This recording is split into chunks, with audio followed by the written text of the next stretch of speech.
आजकल टेक्नोलॉजी हमारी जिंदगी का एक अभिन्न हिस्सा बन गई है, लेकिन इसके बढ़ते इस्तेमाल के साथ साइबर ठगी का खतरा भी उतना ही तेजी से बढ़ रहा है। ठगी की शुरुआत हमारे व्यक्तिगत डेटा से होती है, जो हम सिम लेते समय, बैंक में खाता खोलते समय और अन्य सेवाओं का उपयोग करते समय साझा कर देते हैं। ऐसे में 40 करोड़ से अधिक लोगों के डेटा की सुरक्षा में महत्वपूर्ण भूमिका निभाई है आईटी कंपनी C9 लैब ने, जिसने मीडिया से चर्चा की। C9 लैब द्वारा विकसित किए गए उत्पादों ने बड़ी बड़ी प्रतिष्ठित ब्रांड्स को साइबर अटैक की पूर्व चेतावनी दी है। इन चेतावनियों के चलते कंपनियां समय रहते अपने उपभोक्ताओं के डेटा को सुरक्षित कर पाई है, जिससे करोड़ों उपभोक्ताओं के डेटा को हैकर्स के हाथों में जाने से बचाया जा सका। C9 लैब न केवल मध्य प्रदेश की पहली बल्कि देश की तीसरी कंपनी है जो इस बड़े स्तर पर साइबर सुरक्षा के क्षेत्र में काम कर रही है। इसकी अनूठी तकनीकों और कार्यप्रणाली ने इसे साइबर सिक्योरिटी में एक प्रमुख स्थान दिलाया है, जिससे भारत के टेक्नोलॉजी क्षेत्र में इसकी एक विशिष्ट पहचान बन गई है। अभी हम लोगों ने रिसेंटली एंटी स्कैम प्रोडक्ट बनाया है बिजनेसेस के लिए। ये प्रोडक्ट बिजनेसेस को बचाता है स्कैम होने से।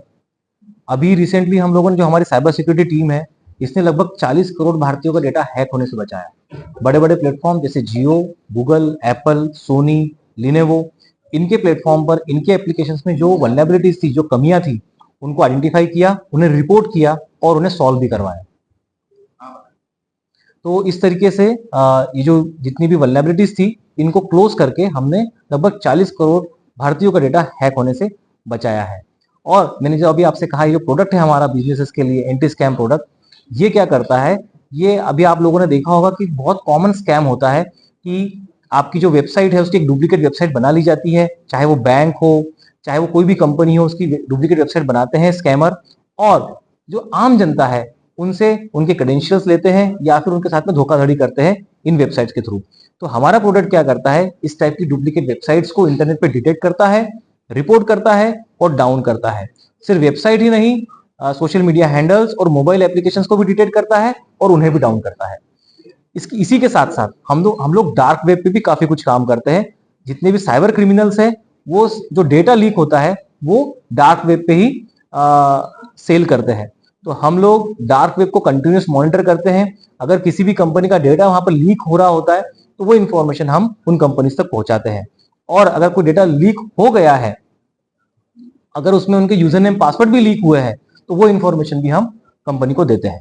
किन लोगों के द्वारा इस तरह का किया जा रहा है, लीक करने का प्रयास किया जा रहा है, क्योंकि आपकी कंपनी वहां तक पहुंच गई है, तो कहाँ कानूनी तौर पर पाकिस्तान या देखिए, ऐसा जरूरी नहीं है कि किसी एक देश तक ही ये जो साइबर क्रिमिनल है ये लिमिटेड है। ये दुनिया के किसी भी कोने में हो सकते हैं, कहीं से भी ये लोग अटैक कर सकते हैं। लेकिन जब डार्क वेब पे ये लोग जब डेटा अपना बेचते हैं, तो कुछ सिलेक्टेड मार्केट प्लेसेस होते हैं जहां पर ये लोग अपने ट्रेडिंग करते हैं, और हम लोग इन मार्केट प्लेसेस को ही हमेशा मॉनिटर करते हैं। आजकल ये डिजिटल अरेस्ट के मामले सामने आ रहे हैं, इसको किस तरह से देखते हैं आप लोग? डिजिटल अरेस्ट से बचने का सबसे अच्छा तरीका जो है एक आम पब्लिक के लिए, वो है अवेयरनेस। अगर आप अवेयर है इस टाइप के स्कैम को लेकर, तो आप बहुत इजीली इससे बच सकते हैं।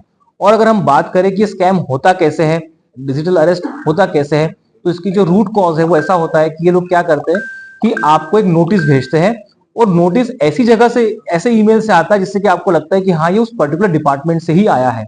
तो हमारा प्रोडक्ट क्या करता है, अगर ऐसा कोई ईमेल बना है, ऐसा कोई जो कॉपी जो है आपके डोमेन की बनी है, तो हम लोग वो डिटेक्ट करके उस डिपार्टमेंट को इन्फॉर्म भी कर सकते हैं कि देखिए आपका जो डोमेन है वो इसका कॉपी बन गया है, और हो सकता है कि इससे ईमेल लोगों को भेजे जाए। तो हम दोनों तरीके से जो है इस डिजिटल अरेस्ट वाली जो प्रॉब्लम है इसको हम सॉल्व कर सकते हैं। किसी सामान्य व्यक्ति का अगर हम बात करें तो अभी जो हमारा प्रोडक्ट है वो सामान्य व्यक्ति के लिए बहुत ज्यादा इफेक्टिव नहीं है, क्योंकि हम लोग क्या कर रहे हैं, हम लोग जैसे मैंने अभी आपको बताया कि एसबीआई की अगर कोई डुप्लीकेट वेबसाइट बन जाती है तो वो हम डिटेक्ट करके एसबीआई को बता देंगे। तो अगर हम देखें तो एक तरीके से हम एक आम जनता की ही हेल्प कर रहे हैं। एसबीआई की वेबसाइट अगर उनको रिपोर्ट हो गई, वो डाउन हो गई, तो एक आम जनता का ही फायदा होगा।